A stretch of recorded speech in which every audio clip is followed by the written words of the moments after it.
বিসমিল্লাহির রহমানির রহিম। আসসালামু আলাইকুম। আমি মাছ ভেজে নেব। আমি কাঁচা কলা দিয়ে মাছ দিয়ে রান্না করব।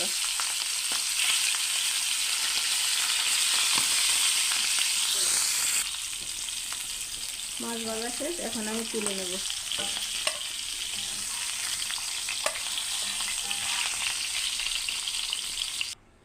এখন আমি কলাটাকে ভেজে নেব।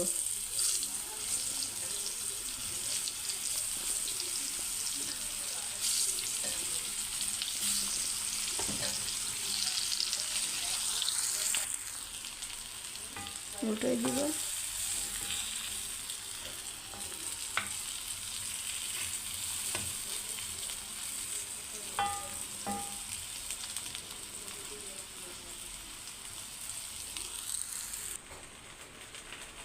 প্রথমে দেবো গড়া কালি জিরা আর তেজপাতা তেলের ভিতরে। গরম হয়ে গেছে, দেবো পেঁয়াজ কুচি।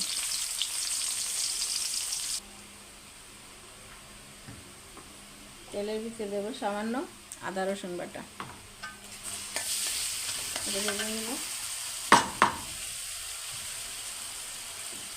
বাটা মরিচ, পরিমাণ মতো হলুদের গুঁড়া,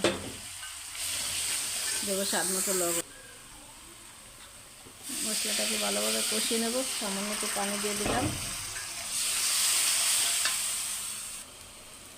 মশলা কষানো আমার শেষ, এখানে পরিমাণ মতো পানি দিয়ে দেবো।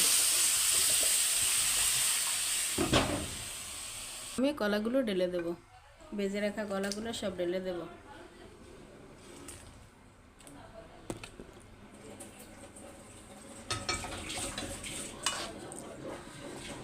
এখন আমি ঢাকনা দিয়ে 10 মিনিট রেখে দেব, তারপরে মাছ দিয়ে দেব। এখন আমি মাছ ভাজা দিয়ে দেব।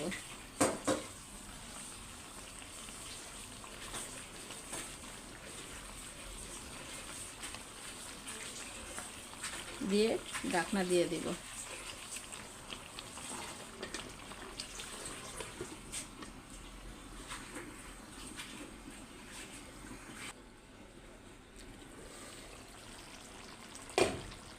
হয়ে গেছে আমার মাছের তরকারি রান্না করা।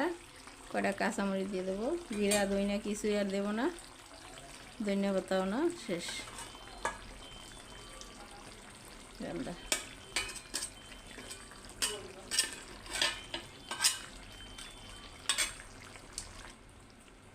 আমার কাঁচা কলা ভেজে ইলিশ মাছ রান্না করা শেষ হলো।